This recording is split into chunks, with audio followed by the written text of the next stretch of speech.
here's a question that feels almost too obvious to bother asking, right up until you actually try to answer it. Why did ancient humans start cooking their food? Every other creature on this planet eats exactly what it finds. Wolves don't marinate a kill. Bears don't roast the fish they pull from a river. Not one dolphin has ever assembled anything you could fairly call a meal. And yet every human culture ever documented, without exception, on every continent, in every climate, at every level of technological development, cooks its food before eating it. Think about what that actually means. It is the one truly universal human behavior, not language, which varies wildly from one group to the next, not tool use, which plenty of other species also manage in some form, not art, religion, or trade. Cooking, heat, deliberately applied to food before it ever reaches your mouth. Only humans do this, and every human population that has ever existed has done it. And here's the part that should genuinely stop you. We've been doing this so long that our bodies have quietly become dependent on it, the way no other species depends on a piece of technology it uses. That dependency is the detail almost nobody stops to think about. You don't cook mostly because it tastes better, although it does, dramatically. You cook because, in a testable sense, you cannot survive without doing it. Your body has been physically rebuilt over an enormous stretch of evolutionary time into a shape that assumes cooked food is already on its way. Your jaw generates a fraction of the force a chimpanzee's jaw can produce. Your gut runs shorter. Your teeth are smaller, your enamel thinner, your whole digestive blueprint different from our closest primate relatives, all of it pointing toward the same conclusion. A body engineered around food that fire has already gotten to first. None of that is a design flaw. It's a record, physical proof that some ancestor made one of the most consequential decisions in the history of life on this planet, and then had their descendants' bodies quietly reorganized around it, generation after generation, for roughly the next million years. And here's where it gets stranger. We don't actually know how it started. Intentional or a complete accident.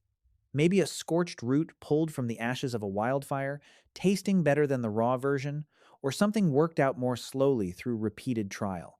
We aren't even sure whether the first deliberately cooked meal was plant or animal. What we do know is that at some point, one individual tasted heated food, recognized it as something better, and the trajectory of an entire species shifted permanently from that moment forward. Let's rewind to what things looked like before any of this, because the before is what makes the after land so hard. Roughly 2 million years ago, our lineage sat at something close to a fork in the road.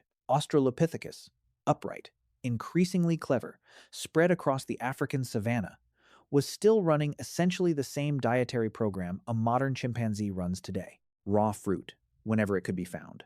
Raw roots, tough and stringy.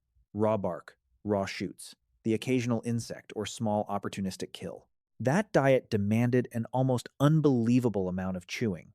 A wild chimpanzee spends close to half of every waking hour doing nothing but processing food in its mouth. Not hunting, not resting, not anything resembling complex social behavior.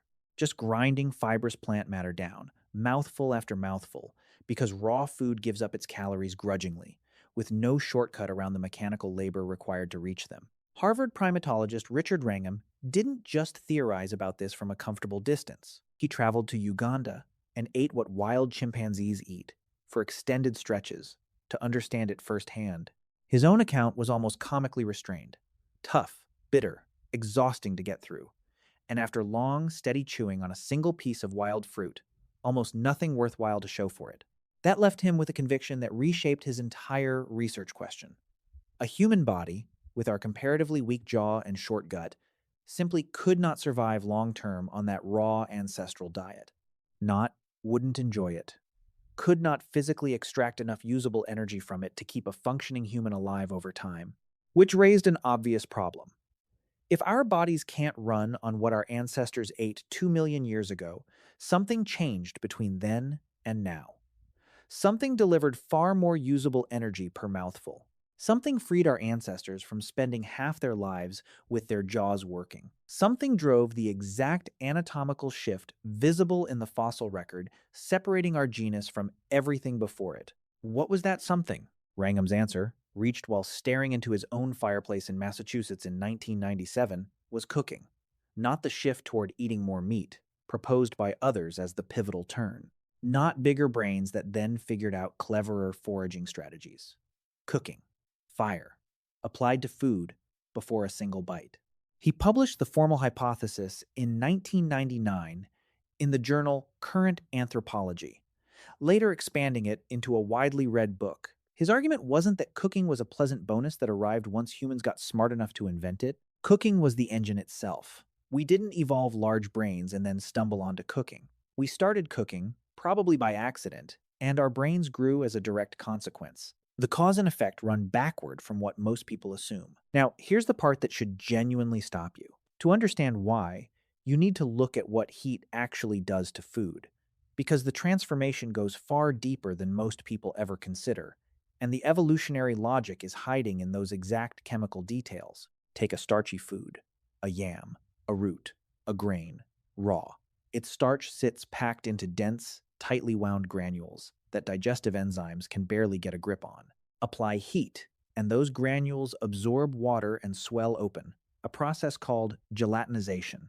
What was locked becomes accessible. Same object, same weight, dramatically more energy extracted, purely because heat got there first. Protein undergoes something just as dramatic. Raw meat is bound by tough structural fibers, collagen among them, that resist even strong stomach acid. Heat denatures those fibers. Unraveling their structure into simpler strands, your enzymes can tear through far more easily. Heat does something else worth pausing on. It neutralizes many of the natural toxins and disease-causing organisms sitting inside raw food, compounds that plants and animal tissue carry specifically to make themselves harder or more dangerous to eat. Applying heat destroys a meaningful share of that defensive chemistry, opening up food sources that were genuinely risky in their raw state. There's a fourth transformation worth naming, one that gets far less attention than it deserves. When heat meets the proteins and natural sugars on a food's surface, it triggers a browning reaction chemists call the Maillard reaction, the exact process behind seared meat, toasted crust, and roasted vegetables tasting like an entirely different substance from their raw or boiled equivalents. That reaction generates brand new compounds that weren't present in the raw ingredient at all, some of which your gut absorbs with far less effort than the originals. Stack gelatinization, denaturation, detoxification, and the Maillard reaction together, and cooking stops looking like a matter of taste and starts looking like outsourced digestion. Fire does a genuine share of the chemical labor before food reaches your mouth, so your gut spends far less energy finishing the job. Comparisons of identical meals, cooked against raw, consistently find meaningfully more extractable energy in the cooked version, the entire gap between thriving and barely scraping by, when calories are scarce. And then there's the time. Think carefully about this part, because it's easy to skim past. Wrangham estimates pre-cooking hominids spent something close to half their waking hours simply chewing. Once cooked food became routine, that number collapsed toward roughly the single hour modern humans typically spend eating in a day. 4 or 5 extra usable hours every single day, freed from the mechanical necessity of grinding down enough raw material just to stay alive. Repeated across hundreds of thousands of years, consider what your ancestors could do with that reclaimed time. Hunt with more coordination. Build better tools. Maintain relationships within and between groups instead of spending every waking moment alone with a mouthful of fiber. Teach the next generation. Sleep longer and sleep more safely, since fire kept nighttime predators at a distance, letting a group rest together on open ground rather than scattered defensively in trees. Explore further. Plan ahead instead of living meal to meal. The campfire wasn't just a cooking device. It was a security perimeter against predators, a source of warmth stretching the range of livable habitats, a gathering point that made sustained group contact possible, and a time-generating technology whose benefits compounded across every generation that inherited it. Now here's the part that should genuinely stop you cold. What actually happened to the human body, physically, right around the period cooking is believed to have started? Somewhere around 1.8 million years ago, something fairly abrupt shows up in the fossil layers. Homo erectus appears, and compared to what came before, the differences are stark. A noticeably larger brain relative to body size. A taller frame, longer legs, built for sustained movement. and, critically, a smaller jaw, smaller teeth, and a meaningfully shorter gut. That gut change may be the single most striking anatomical shift in our entire fossil record. In chimpanzees and most other primates, the digestive tract is enormous relative to body size, built around a large stomach and colon dedicated to slowly fermenting huge volumes of tough, low-calorie plant material, a costly system demanding a constant heavy blood supply and large volumes of food just to keep itself operating. In Homo erectus, that expensive apparatus shrinks. There's really only one way a species can afford that. Incoming food has to require far less processing for the same energy. In most primates, gut outweighs brain by a wide margin. In modern humans, that relationship flips entirely. Our brain now outweighs our gut. Less gut, more brain. A metabolic budget being reallocated, and the timing lines up closely with the shift toward cooked food.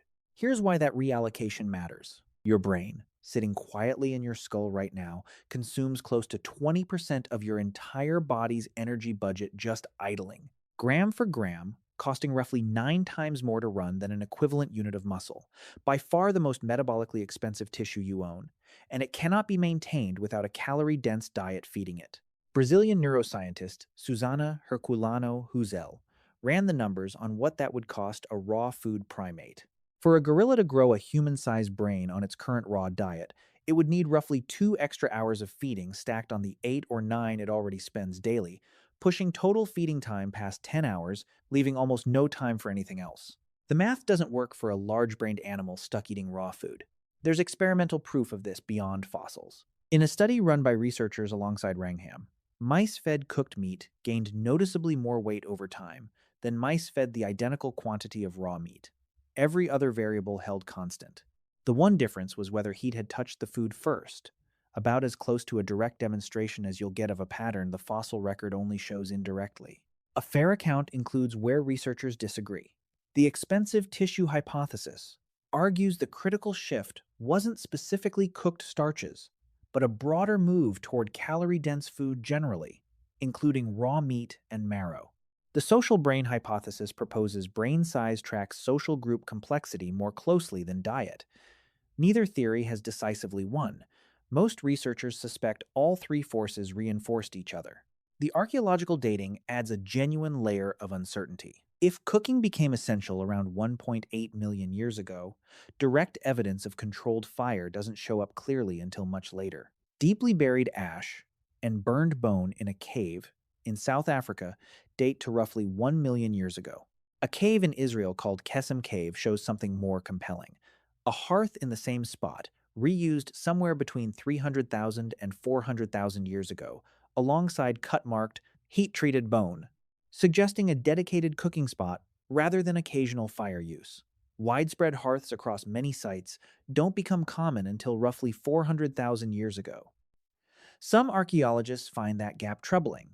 If cooking had been constant for well over 1 million years, we'd expect earlier, more abundant evidence. Others respond that small, open-air fires simply don't survive geological timescales, and the missing record reflects preservation limits, not absent behavior. That disagreement remains unresolved. What isn't up for debate is what happens to a human body denied cooked food entirely. And this is where the deep past becomes something you can verify today. Long-term studies of people on a strictly raw, unheated diet consistently show progressive, unavoidable weight loss because the body burns more energy processing raw food than it recovers from it. Close to half of women on a strict raw diet over an extended period stop menstruating altogether, a direct signal the body has judged its energy supply too unreliable for reproduction and shuts that function down first. A diet that halts reproduction in roughly half the population, attempting it isn't a lifestyle inconvenience. It's a diet that leads straight toward extinction, inside a single generation. One more layer explains why cooking reshaped more than biology alone. A fire that must be built, tended, and defended forces people to gather, share what it produces, and cooperate to protect it.